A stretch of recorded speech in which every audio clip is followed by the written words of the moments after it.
I made a social media post and somebody responded to that post asking me, what do you do when one of your containers dies at 2 in the morning?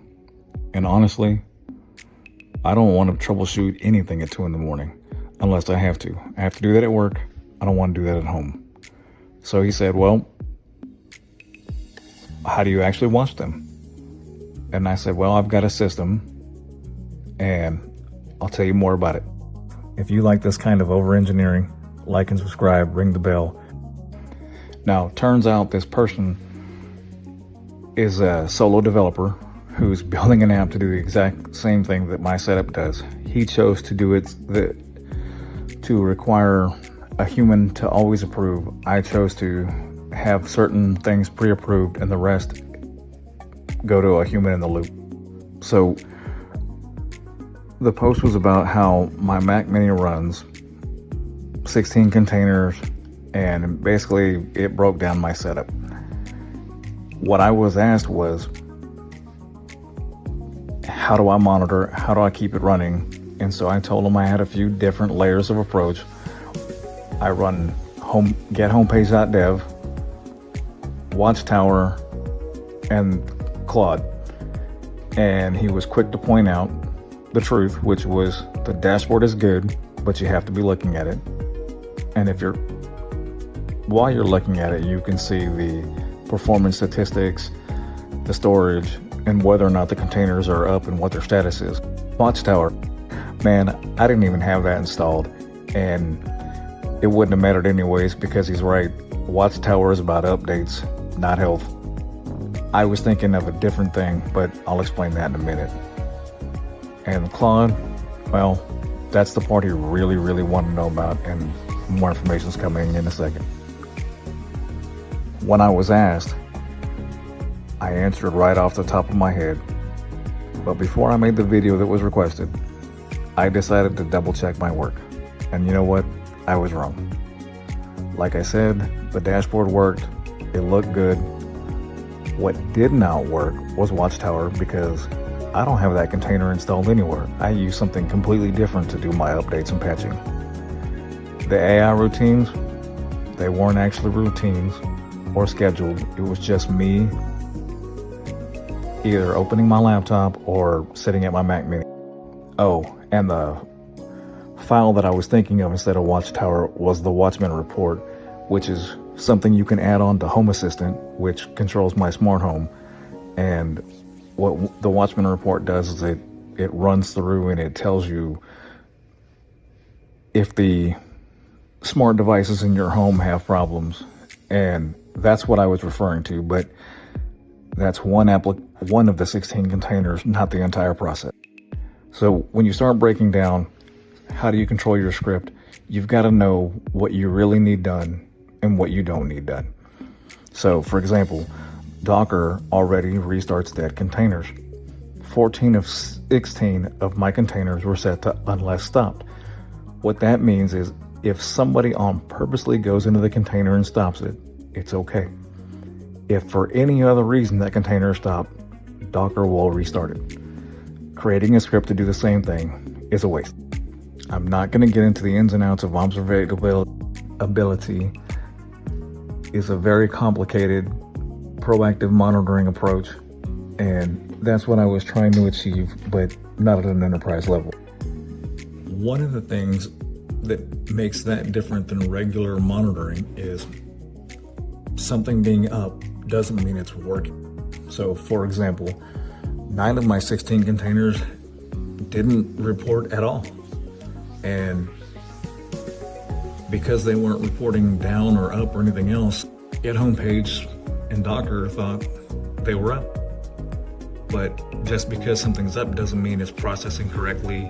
It's doing something. You've actually got to interrogate the service, the camera, the smart device, whatever you've got going to make sure it's working. So one of the most important things in my smart home are my cameras. I had a camera that was off for 16 days. It logged absolutely 0 errors. Why? It's programmed to only respond when somebody connects to it and says, hey, can I see what's on that camera? Nobody asked, nothing failed, so nothing got reported. Not very helpful from a health check perspective. Now, let's start digging into the meat and potatoes of the system. It's built from 2 tiers. I've got the main piece that is a Python script that's called Sentinel, and it runs 6 kinds of checks and has a, well, I will explain Sentinel in a second. We'll come back to that. If Sentinel has a problem that it can't fix on its own through its known list of issues, it is allowed to phone a friend and call Claude. From there, Claude can take action based off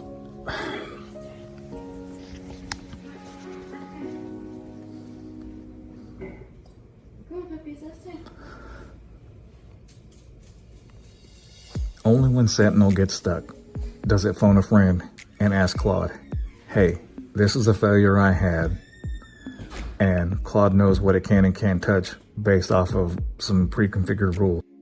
There's 10 files. Because I believe in test-driven development, I wanted to know what was going on, what it was going to do. I wanted to make sure it only did what was approved, and it only could trigger predefined conditions. So I broke out 10 files with over 800 lines. There's more lines of testing code than there are program code. The scripts are simple. They're Python. They shell out to Docker, launchctl, and Claude. I do not have a scheduled task, but I do have a launchd agent on my Mac that runs every 300 seconds and then gets out of its way. It's not a cron job. There's no daemon. There's no supervisor to babysit. The AI is not included. Kicks off, runs its process, calls its remaining files, and does its thing.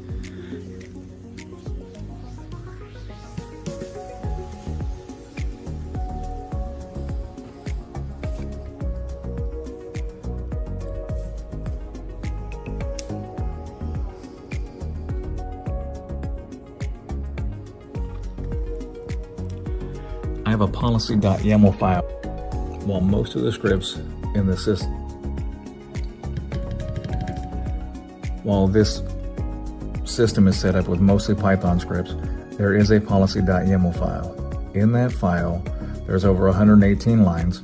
Every file reads this file, and it has the rules and regulations for what, again, it can't do, can do, to which containers, when it can do them to those containers, and when it needs to call me.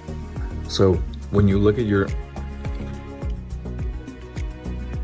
if you look at your smart home devices, there's typically not a feature where you can say, hey, this one's important, don't screw it up, and always have it running. You can make it a favorite, but that's about it. I had to be able to define what was important to me and when it was important to me. It needed context to know what to do. For example, I want the camera on my front porch and the doorbells always available. If not, send an alert. My son, it's predefined time, or if I turn it on manually, I want to know if it has a problem. And then in our media room, I only care when that camera is manually turned on if it fails while it's manually turned on. Without that context, the script wouldn't have meaning. It would just be firing off, cameras off, and then I'd have to look at the time and go, oh, okay, well, I don't care, because that's not, there are certain conditions that I care while the cameras are on, and I'm not going to get into all those because they're personal reasons, but without the context, you don't know how important the alert is. So, expanding on the context, a camera that is off looks exactly like one that it's broken. However, if you look in the app, in this particular case, Tapo, you can see that privacy mode is enabled. That means, on purpose, we've turned the camera off. Nothing that Claude or myself built would know that. All Claude could see when it interrogates it is port closed or when Python, either one. Port closed, login rejected, no frame. So it's important to have the context so it can know if it's an actual problem or if it was done on purpose.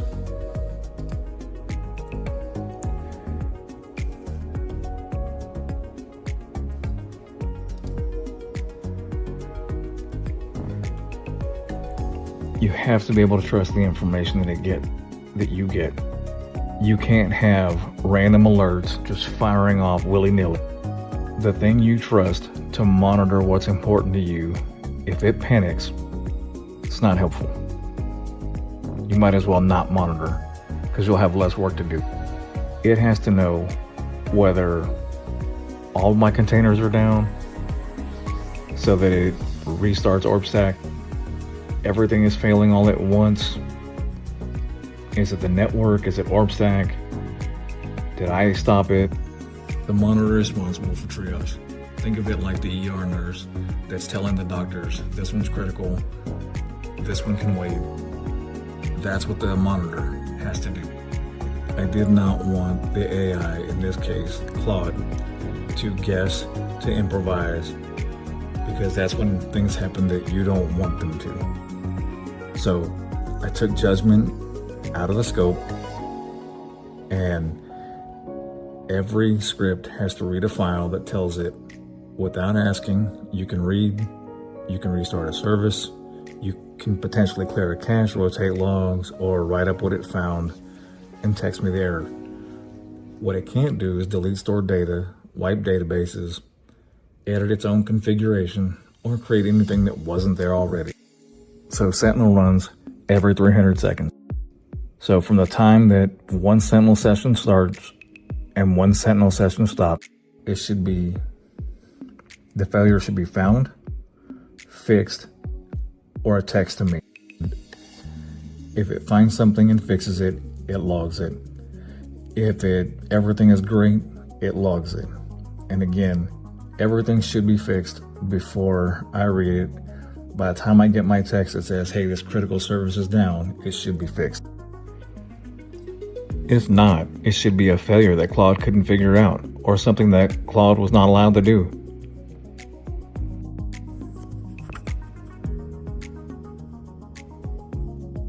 What really surprised me was not that the AI failed. What I didn't expect was that it failed twice and where it had failed and how it had failed. First of all, Claude was simply dead. The Claude desktop app has its own OAuth token. The Claude Code terminal also has its own OAuth token. Two different things. I had recently re-authenticated my OAuth token to the Claude desktop app. What I didn't know was about the second Claude Code OAuth token that was expired. Because it was expired, Claude wasn't looking, and because it couldn't run anything, there was nothing to report, there was no errors. So until I went to look for it and got the actual OAuth error, or actually I didn't find it, Claude helped me find it. Once we got to digging in there, we saw the OAuth errors, we fixed the OAuth, the service became healthy, and then it started quoting real numbers, and that's where the second failure came in. It was wrong. It had checked whether the process was alive, whether or not it could reach it. Having the container up and running is only part of the story. You built that container for a reason. You needed it to do a specific task. Just because you can see the container and see it started doesn't mean that that specific task you built that container for is working. You've got to validate it. How do you validate it? Well, you make sure the task, for example, processing cameras, is it the right IP address? Is it broadcasting the right protocol? Is it on the right port? And do you see video frames coming out of it? That matters more than if the container is just up or down. Container status is not evidence. In the escalate script that every script calls, there is a mandatory rule set that says double check your work. On the second run, make sure you do it from the host and quote the literal result. The full, whatever it says, good, bad, or indifferent. If you do a Docker inspect, a container status, or you just see a container log, that's not evidence of reachability. The entire thing is small and efficient on purpose. I believe in the keep it simple, stupid approach, the KISS method. I want it small enough to read in one sitting. I want to trust it while it's asleep. Most of the self-healing is boring. Sentinel deterministic script that handles 95% of the issue basically deals with failures that have obvious fixes, and a plain script can apply in under a second at no cost, the same way every time. The skill is knowing exactly where the deterministic script stops and where the AI takes over. One Mac Mini runs my house. One Mac Mini helps me run my life. Everything here runs on hardware that fits under a monitor. In my case, taped under my desk. More of this every week. No rack, no closet, no noise. Except for the dogs when they start barking. Do me a favor, it really helps the channel if you like, subscribe, and click that notification bell. Thank you, take care, and I'll see you in the next one.